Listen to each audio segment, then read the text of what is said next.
What's going on? TK coming at you. Really want to talk about the elephant in the room.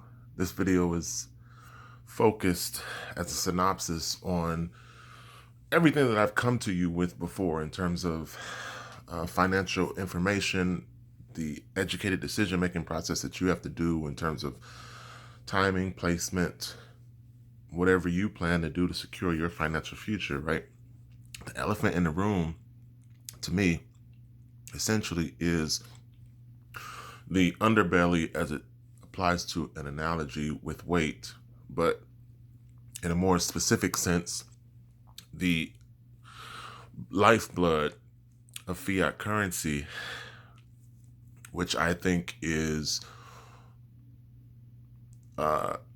bestly described as probably like the underground or the black budget, the influence of power. The primary nature within the fiat currency system is money, power, and influence, right? So the underbelly of fiat would then be, or the lifeblood of fiat would be that syndicate, that nefarious, that illicit activity, that organized crime, that black budget, that unaccounted for, off the books ability to earn without accountability. Let's really dive deep here and get into the concept of black budgets with no fiscal responsibility or accountability, because that is the facade of democracy, is the influence of power. So when you really dive deep and you talk about the essence of the lifeblood or undercurrent within fiat, it would have to be the amount of fiat that changes hands based on nefarious activity that has no fiscal responsibility or account regulation, right? There is no ability to track finances being generated within a illicit activity. So all of that is being said just to say that it's the elephant in the room, because it's what people don't acknowledge, don't talk about, but is a fiscal reality within the fiat system. You have so much negativity surrounding nefarious activities or illicit banking that is based in no accountability. So if you take that underbelly and you take that lifeblood and you compare it to the fiat system as a whole, it is the primary reason and influential factor that I would draw the line in the sand and say is a barrier to the progression or the evolution of finance. Because everyone in a lot of circles is starting to talk about, oh, the evolution of finance and the progression of the economic system is moving towards blockchain. Well, the underbelly of, or the lifeblood of fiat, which we now labeled and defined as illicit banking, is the primary roadblock in the advancement or evolution of that system.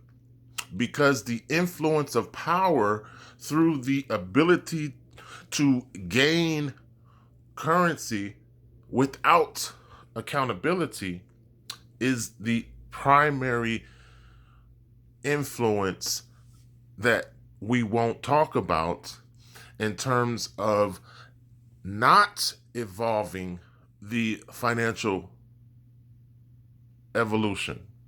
So we have been in antiquated systems for what, 100+ years now. It takes 3 days for a financial transaction to clear because it's a layered system of redundant, unnecessary roadblocks, right? That system hasn't been updated, and it is primarily influenced through that undercurrent. And that undercurrent has a negative annotation, right? It's annotated with a lot of negativity because of people's ability to gain without responsibility. So where does that leave blockchain? Because it's something that people have yet to discuss. It's the elephant in the room. It's a factor that goes beyond the innocence of the American dream, or it is a reality that people with that apple pie don't seem to understand. So I've always asked, and no one has answered the question in terms of what is the solution. Everyone has thrown out, or too many people in various circles have thrown out the gold standard as a solution. Well, if you take this from a historical point of view, what was the reason we went off the gold standard? Fiscal accountability. Go back and get your research and get your facts straight. And then think about the reason why Bretton Woods was dismantled and why we went off the gold standard to begin with. So you mean to tell me that fiscal irresponsibility and the undercurrent of fiat as it applies to illicit banking is going to now go back to responsible banking through Bretton Woods or some type of Bretton Woods agreement? I don't think so. So everyone who keeps saying that, oh, the financial system is in trouble. Okay, true. Oh, the solution is to go back to gold. So you mean to tell me that the illicit activity and fiscal irresponsibility that's associated with unlimited printing press is going to now go back to an honest system of reporting and accounting? That's why I said it's the elephant in the room, because it's the undercurrent of fiat that allows a unlimited amount of printing, which then sort of drags behind it a unlimited amount of irresponsibility and unreportability. So you can make as much as you want, print as much as you want, and there's no accounting measures in place to track it. And you're going to say that because of the wheels are falling off the ship, we're going to go back to honest accounting. Yeah, that's very naive, and that's not dealing with the elephant in the room. So I wanted to put this video out to suggest to the people who keep making you force gold standard as the only solution, and be realistic and be honest about the nature of our system. Let's be realistic and be honest and factor in from an eclectic source of information in terms of solutions and what will be the solution, because I've read about multiple solutions that don't involve any type of fiscal responsibility.